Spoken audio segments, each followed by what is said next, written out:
Welcome to the I T'd Myself podcast. My name is Matthew Miniman, and this is episode 13, Deep Dive, Phishing. So to start, I guess we should describe what phishing is. And phishing comes in all shapes and sizes and forms. And specifically, phishing is really any type of communication sent to you where they are leveraging a level of trust to get control of you or something that you have control of. And so there are things like phishing, which is just regular emails. There's vishing, which is voice phishing. There's quishing, which is QR codes. There's smishing, which is over text. There's spear phishing, whale phishing, blue phishing, red phishing, two phishing, no phishing. There's phishing of all types.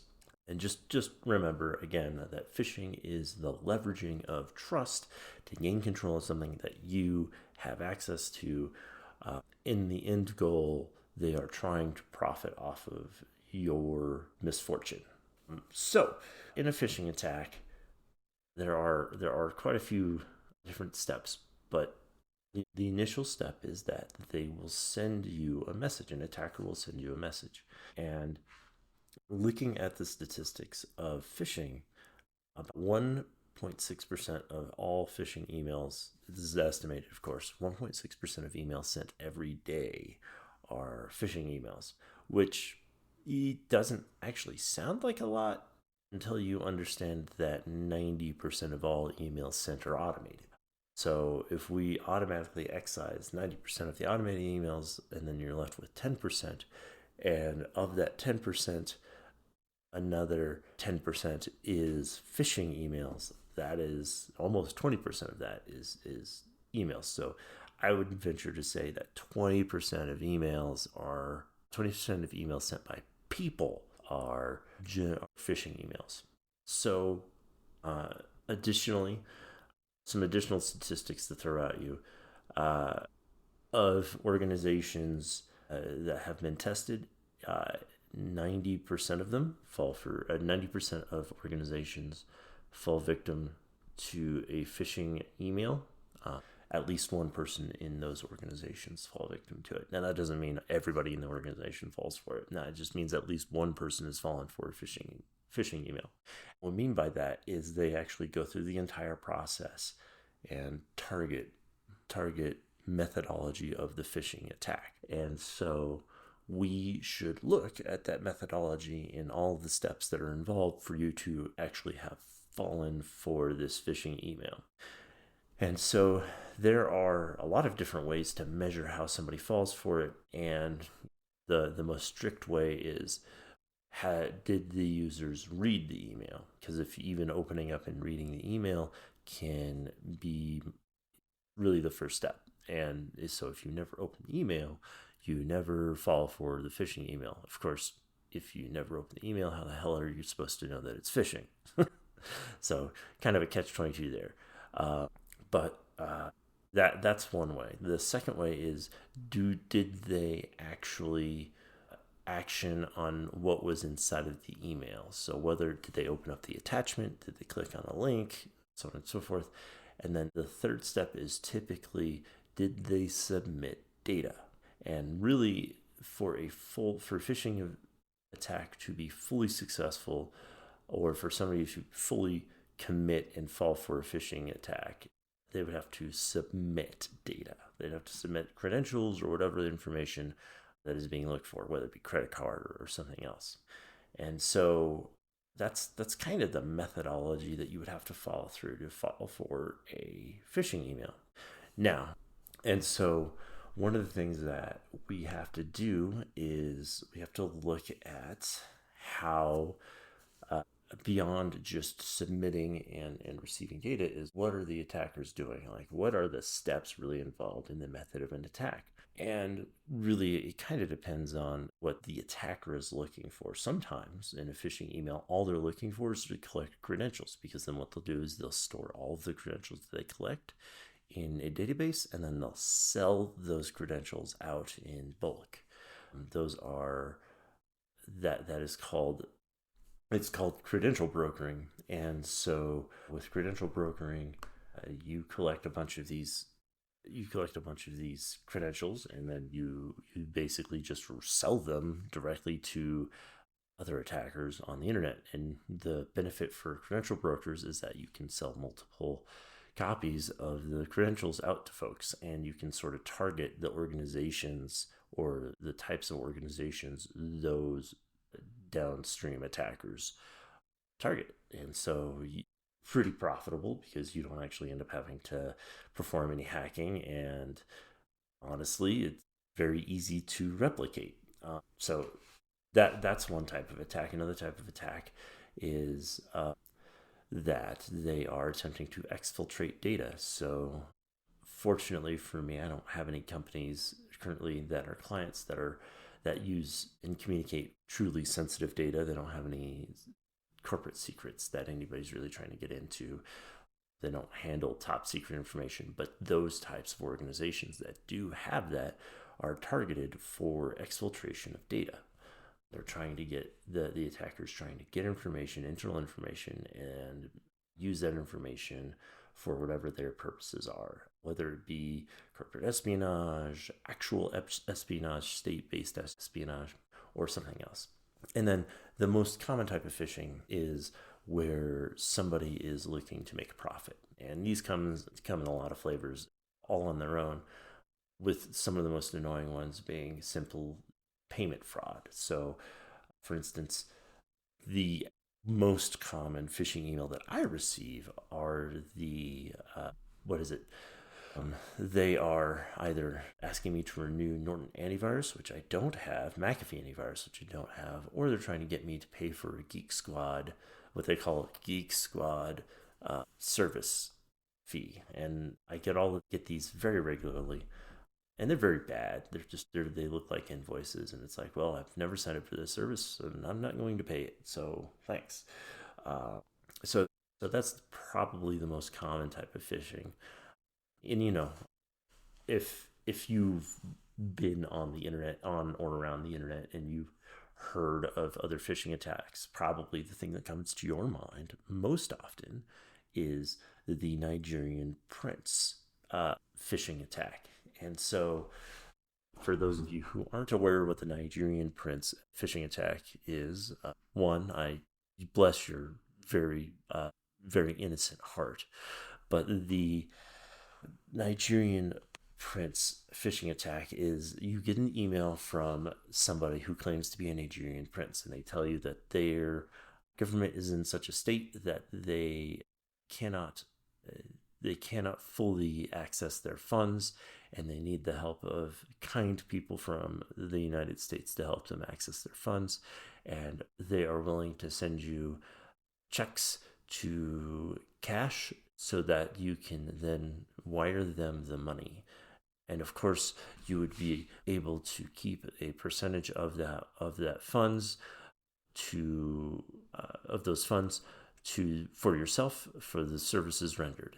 And of course, they throw out an exceptional number out there, like $20,000, of which you get to keep like 3%, which, $600 for simple wire fraud. Psh, that's nothing. That's awesome. So they attempt to establish some sort of trust in this, and they're attempting to get you to just send them money. Of course, if you get the checks, they are bullshit. Those checks are bunk, and your bank will be able to process them. But then when they're sent to the bank that they're sourced from, they will be bad accounts, and then the checks will bounce, and then your account will be out the money. But since you've already wired the money to this Nigerian prince, there's no way for you to reclaim the money. So that has classically been how phishing emails have gotten people to send money, and how this has been a successful attack in the past. One of the things that you have to remember with phishing is that, or with attacks in general, is that they are just trying to get paid. And if they only get $5 bucks. It's successful for them because it takes them 5 minutes to create a phishing website. It creates them another 30 seconds to create a phishing email, and it takes no time at all to generate a list of target email addresses. So, what are some of the methods of attack inside of a phishing attack?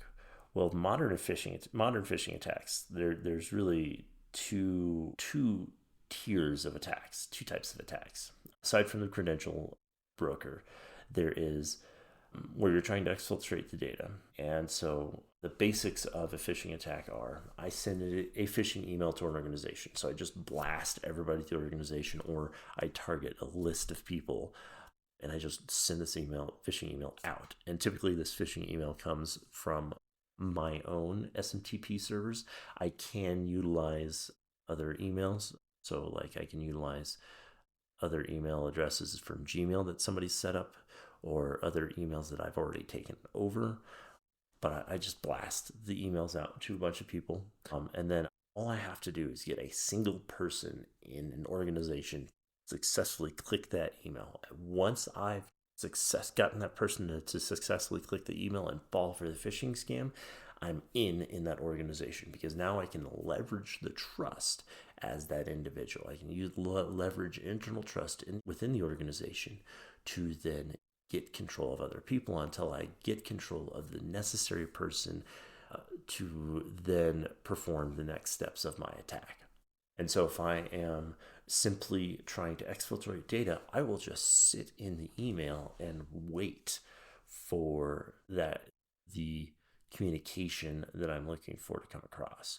Or I will look through the stored emails in the mailbox, or I'll be able to go through the other accesses that account has on the internet. And so they are attempting, basically they're just trying to get inside of this account and then leverage that account to do whatever they want. And this can even be things like resetting of passwords to then get into another target account. So as long as they're in your email, then they can leverage the functionality to get into your other accounts. One of the ways that I've seen this happen is by posing as your bank, getting your bank account information, and then logging into your bank and draining your bank account. So that's one very personal way that this can happen. Another way is they target your organization's HR department, and they gain all of the employee information for all of your employees' personal information, social security number, etc., from the HR system, because it's all there. And so they exfiltrate all that data as well. So those are some of the targets and ways that they get through it. Another way that an attacker will go through if they're not trying to exfiltrate data is when they're trying to steal money.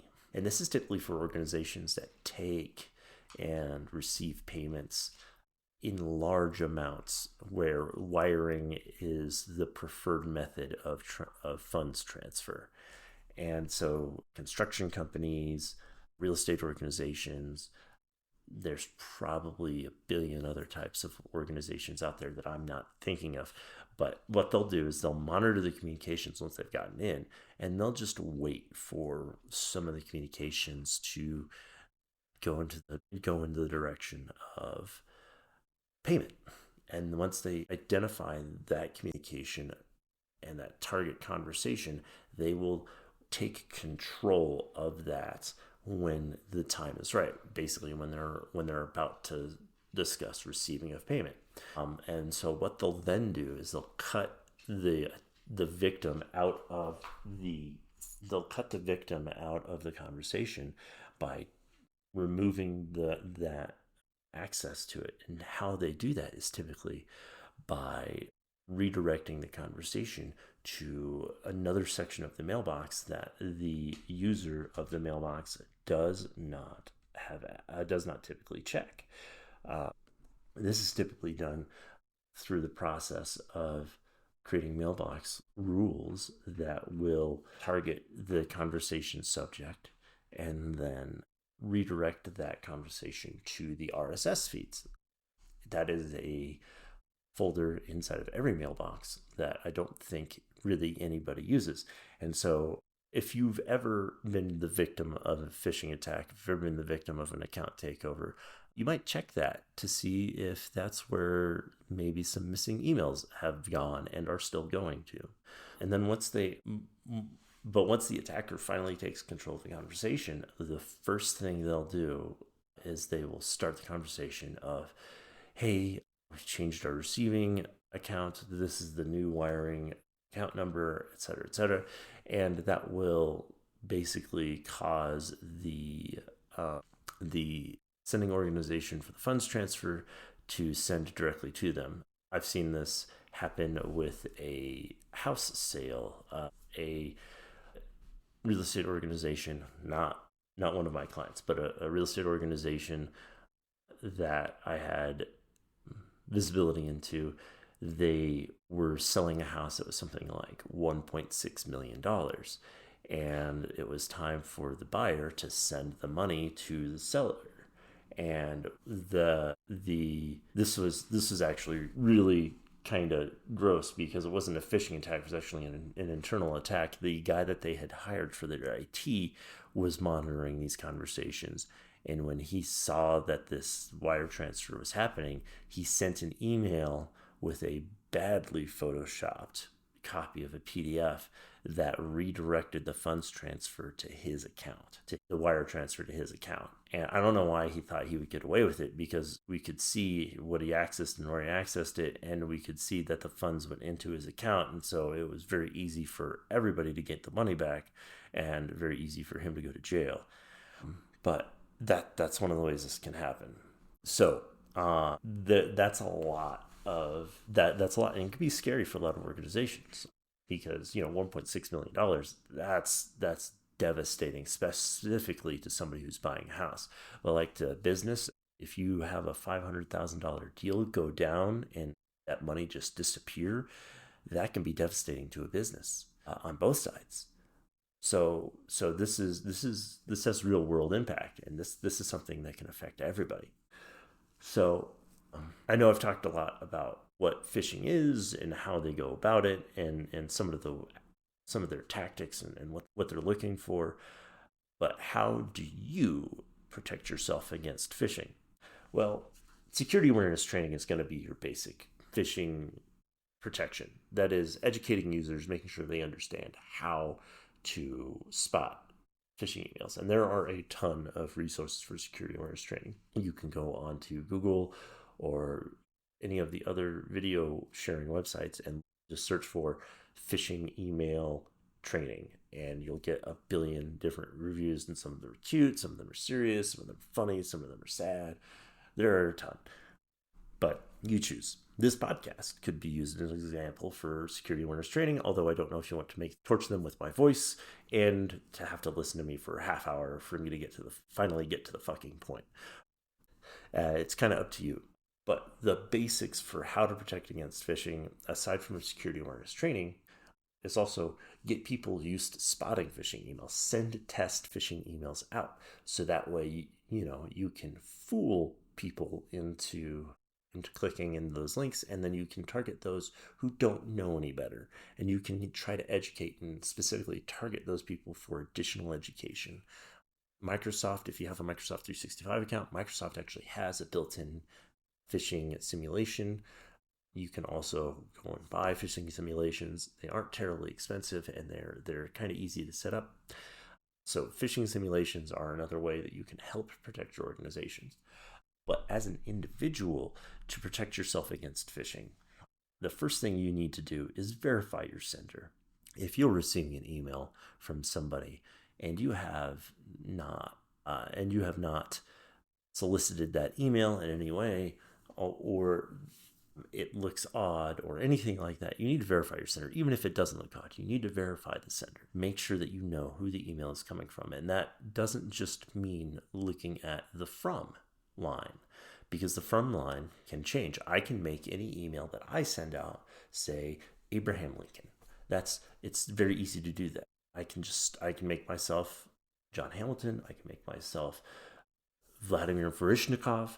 I can make myself anybody in the world. It doesn't matter. That envelope sender is a line that is set by the sender.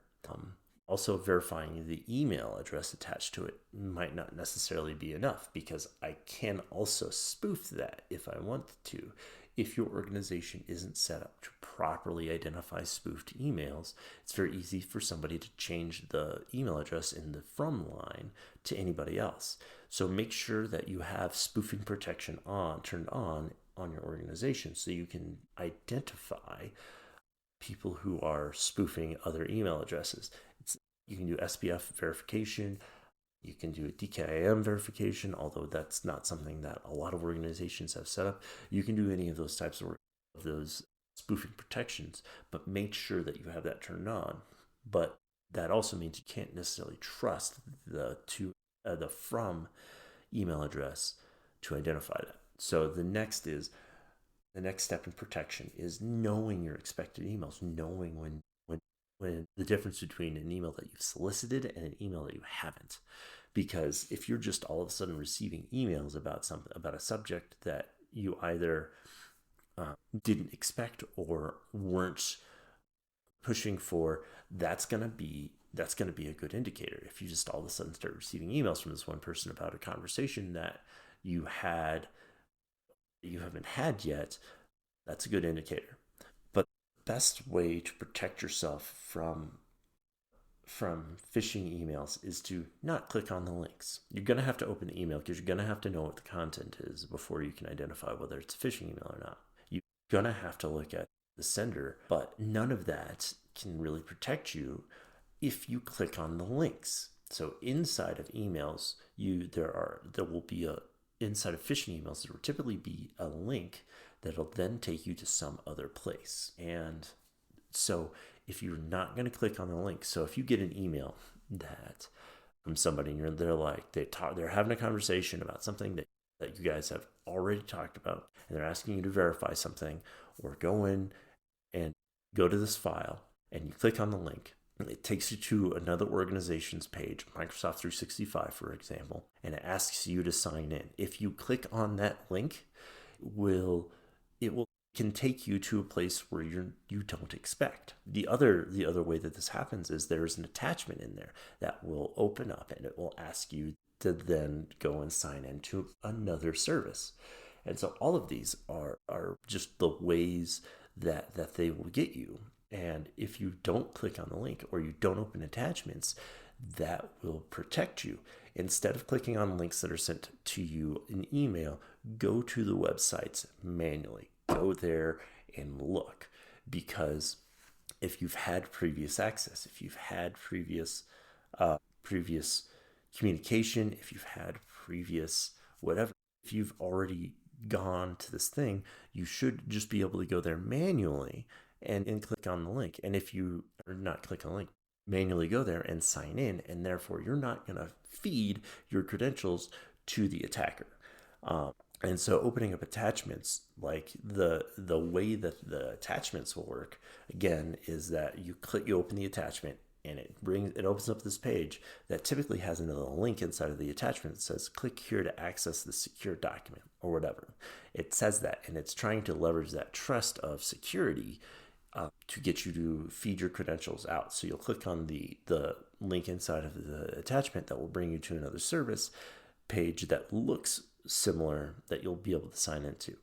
Now, if you click on the link, if you open the attachment and click on the internal link to that, you can still defend yourself. You still have an opportunity to save yourself, and that is verify the information of the URL that you're being redirected to. Now, phishing attacks can be very, very sophisticated in that they have registered a domain that looks legitimate. For instance, I own the domain portal log lin, so that's portal log LOGLN, and it looks enough like portal login that if you're not paying close enough attention to the URL, you would think it's legitimate. And so if I have microsoft.portallogin.com and you go to that website, it's going to look legitimate. It's going to look 100% legitimate. And if you're just trying to get through and do your job, and there's sense of urgency attached to it. You're just trying to help. You can be pretty ignorant of that URL. But if you're paying close enough attention, you'll see that it's a illegitimate website. It's not Microsoft. It's not Google. It's not where you're supposed to be.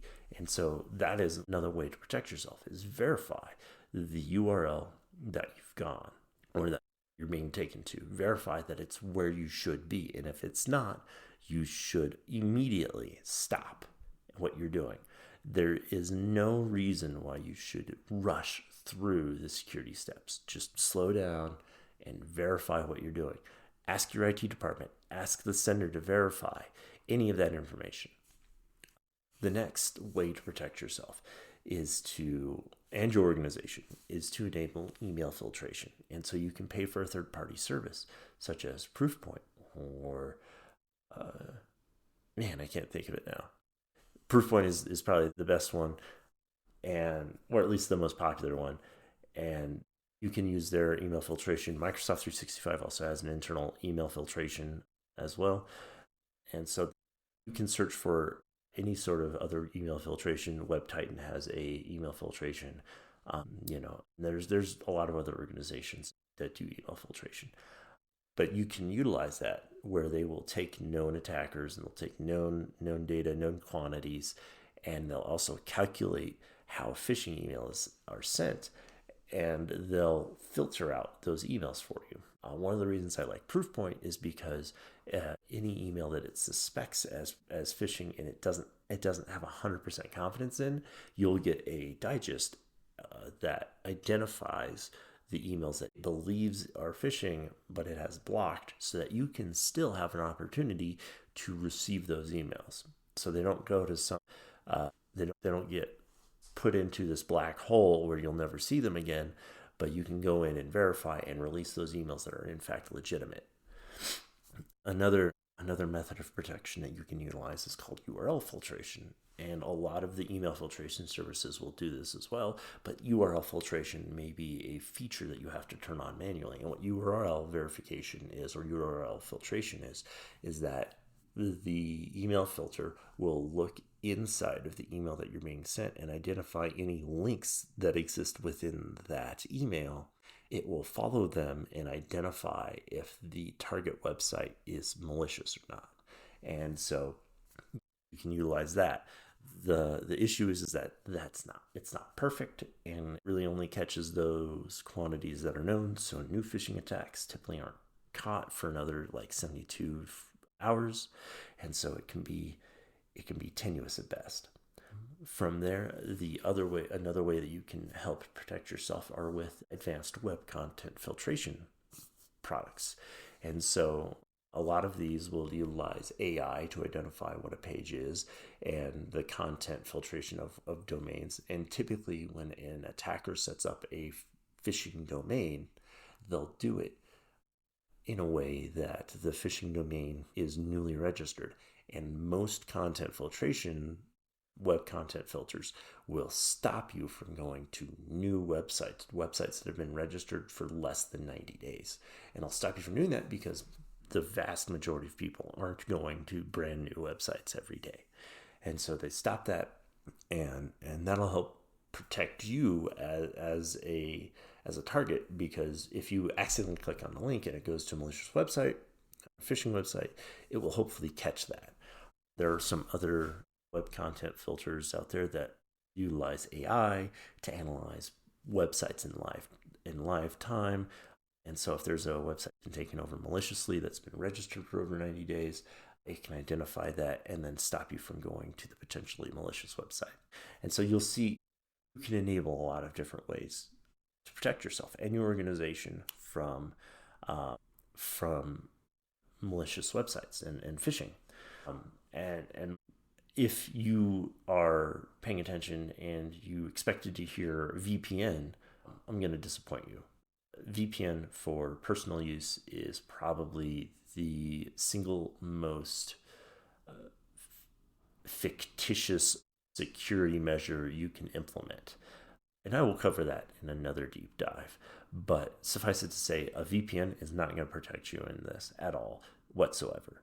Another way you can protect yourself against phishing is to enable and enforce multi-factor authentication. It's another thing I've said many times before, but multi-factor authentication on all of your accounts, even if an attacker gets access to your account, if they get access to your username and password, if you don't feed them the multi-factor authenticator, if they don't have access to that, then you will prevent them from being able to get in.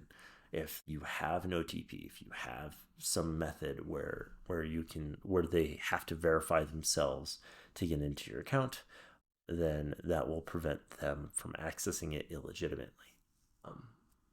One of the ways that I do want to target with these attacks that are brought up, one of their goals is to leverage or take control of conversations around payment.